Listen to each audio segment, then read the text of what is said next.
नमस्कार। आज हम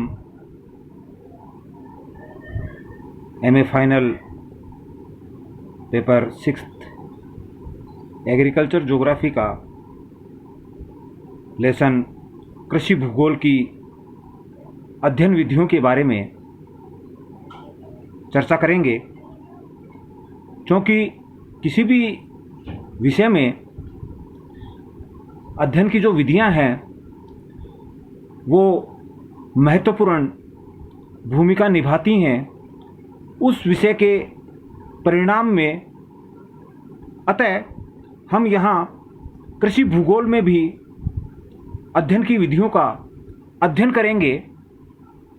क्योंकि कृषि भूगोल में विभिन्न अध्ययन प्रणाली अपनाई जाती है और ब्रिटिश भूगोलवेता प्रोफेसर चिजोल्म ने कृषि भूगोल के जो उपागम अध्ययन की विधियां बताई वो क्रमबद्ध उपागम, प्रादेशिक उपागम, तंत्र विशेषण उपागम, आनुभविक उपागम, निगमनात्मक उपागम, मानवतावादी या कल्याणकारी उपागम, व्यवहारिक उपागम और निश्चयात्मक उपागम।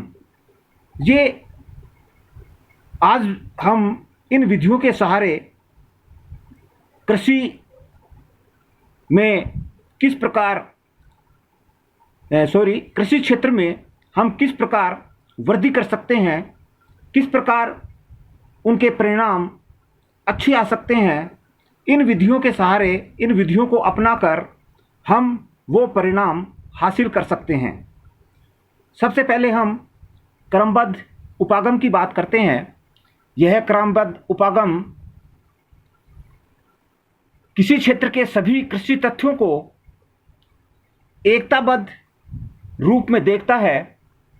इसके द्वारा किसी एक कृषि उपज के उत्पादन में समस्त पहलुओं, वितरण, घनत्व, उपज, आवश्यकता, पूर्ति और बाजार, इन सभी का अध्ययन इस विधि के अंतर्गत किया जाता है।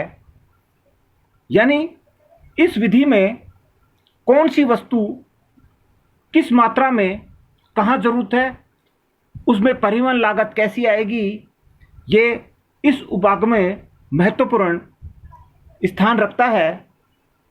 क्योंकि यह उपागम बहुत प्राचीन है और जब उपनिवेशिक साम्राज्यों का विस्तार हुआ तो साम्राज्यवादी जो राष्ट्र थे वो अपने उपनिवेश देशों में कच्चे माल आधारित उसका उत्पादन करते थे और तैयार माल को उन्हीं क्षेत्रों में बेचकर लाभ कमाते थे।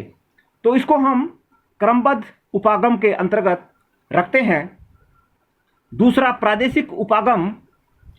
इस उपागम के माध्यम से, इस अध्ययन प्रणाली के माध्यम से क्षेत्र की विशिष्ट और विषमता अंतर संबंधों का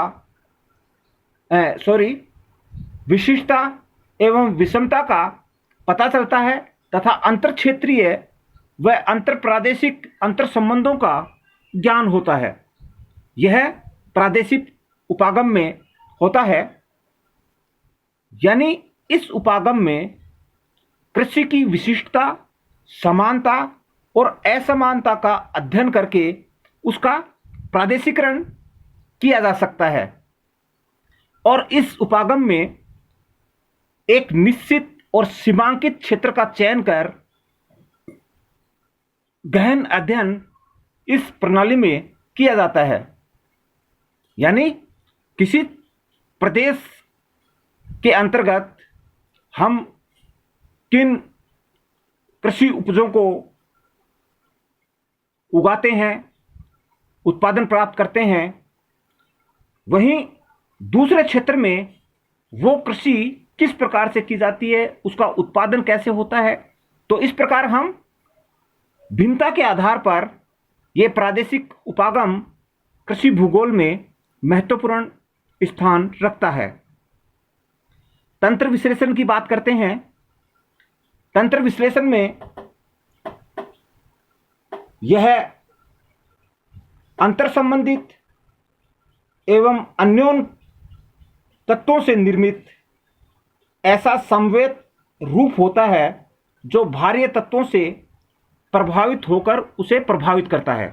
यानी इस उपागम में हम ये बात करना चाह रहे हैं कि एक तंत्र एक वस्तु दूसरी वस्तु को किस प्रकार प्रभावित करती है और वो वस्तु उस वस्तु को भी प्रभावित करती है। ये अध्ययन हम तंत्र विश्लेषण उपागम के अंतर्गत करेंगे। कृषि उत्पादन अनेक तत्वों के समुच्चय का परिणाम होता है और कृषि उत्पादन में वृद्धि होती है तो भौतिक, सांस्कृतिक, आर्थिक, जैविक, सामाजिक आदि सभी पक्ष इससे प्रभावित होते हैं। यानी कृषि क्षेत्र में जब वृद्धि होती है, उत्पादन में वृद्धि होती है, तो वो प्रभाव सामाजिक भी डालता है और आर्थिक प्रभाव भी अपने को देखने को मिलता है। चौथा जो अध्ययन की विधि है आनुभविक उपागम, यह विधि विशिष्ट से सामान्य की ओर अग्रसर होती है। यह अनेक तर्क वितर्क पर आधारित होती है और इसमें आवीक्षणों, अनुभव एवं परीक्षणों के द्वारा नियम का प्रतिपादन किया जाता है। यानी हम अपने अनुभव के आधार पर किसी चीज का किस प्रकार से उत्पादन किया जाए, किस फसल का वहां उत्पादन किया जाए ताकि हमें अधिकतम लाभ उस कृषि उपज से प्राप्त हो सके। यानी हम ऐसे क्रियाकलापों की बात करेंगे जो कृषि उपज की जो मूल्य होती है उसको परिवहन, कृषि उपज में लगने वाली लागत आदि का अध्ययन हम आनुभविक उपागम के माध्यम से कर सकते हैं। जैसे मूल्य वृद्धि के साथ साथ फसल विशेष के क्षेत्रफल में भी वृद्धि होती जाती है और यह वास्तविकता से निकट भी है। अगला जो उपागम है, अध्ययन की विधि है, वो निगमनात्मक उपागम है। ये कल्पित प्रतिमानों की इस अध्ययन के माध्यम से पुष्टि की जाती है और इसमें पहले पूर्वानुमान भी करना पड़ता है। जैसे किसी क्षेत्र में भौतिक, आर्थिक परिस्थिति के आधार पर कृषि व्यवस्था का अनुमान लगाया जा सकता है। यानी वहाँ पर किस प्रकार की भौतिक दशाएं मौजूद हैं, किस प्रकार की मिट्टी है, क्या वहाँ सिंचाई की सुविधा उपलब्ध है, ये सभी चीज़ें हम निगमनात्मक उपागम में इनकी बात करते हैं और इसी आधार पर वहाँ पर कृषि फसलों का चयन किया जाता है। अगला कल्याणकारी उपागम मात्रात्मक क्रांति के बाद में लगभग 1970 के दशक के बाद भूगोल में एक ऐसे वर्ग का उदय हुआ जिसमें परंपरागत सिद्धांत, मान्यताएं और मूल्य से हटकर नए समाज के निर्माण हेतु सुधारवादी चिंतन को अपनाया। इस वर्ग का जो विश्वास था वह यह था कि किसी समस्या का समाधान सामाजिक, आर्थिक व्यवस्था में आमूलचूल परिवर्तन से ही संभव होता है। यानी कि हम मनुष्य को, मानव प्रजाति को किस प्रकार से अधिकतम लाभ दे सकते हैं, ये हम कल्याणकारी उपागम में अध्ययन करते हैं। सातवां जो अध्ययन की विधि है वो व्यावहारिक उपागम की विधि है। और इस व्यावहारिक अध्ययन की विधि में व्यावहारिक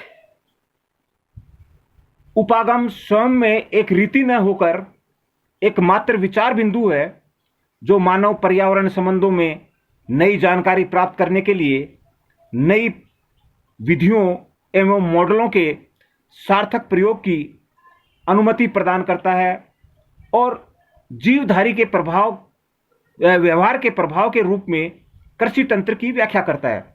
यानी यहाँ पर इस उपागम में मानव का जो व्यवहार है वो किस प्रकार कृषि उपज को प्रभावित करता है, कृषि फसलों को प्रभावित करता है। ये हो सकता है कि एक क्षेत्र, एक प्रदेश में अनेक कृषक रहते हो, लेकिन उनका व्यवहार उस फसल के प्रति किस प्रकार का है, ये हम व्यावहारिक उपागम में देखते हैं। मान लीजिए किसी किसान को गेहूं उत्पादन में सर्वाधिक लाभ हो रहा है, तो वो उसी फसल का उत्पादन करेगा। दूसरी ओर उसी क्षेत्र में स्थित दूसरा जो कृषक है, उसको अन्य फसलों में या सब्जी तरकारियों में ज़्यादा लाभ प्राप्त हो रहा है, तो वो उसी फसल का उत्पादन करेगा। यानी यहाँ मानव का जो व्यवहार है वो महत्वपूर्ण हो जाता है, जिसको हम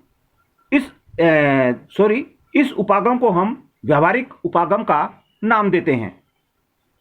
अंतिम जो अध्ययन पद्धति है निश्चयात्मक उपागम, निश्चयात्मक अध्ययन की विधि, यह कृषि भूगोल अध्ययन में पारिस्थितिकीय घटकों को भी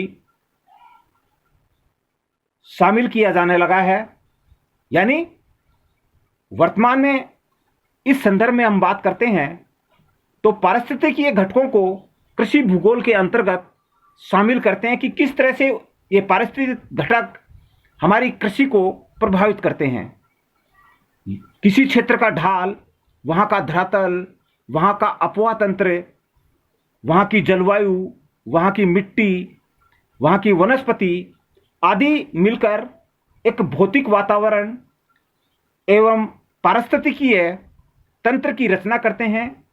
और कृषि करते समय प्रत्येक पारिस्थितिकीय तंत्र में जैव और अजैव घटकों का संतुलन बनाए रखना भी आवश्यक होता है।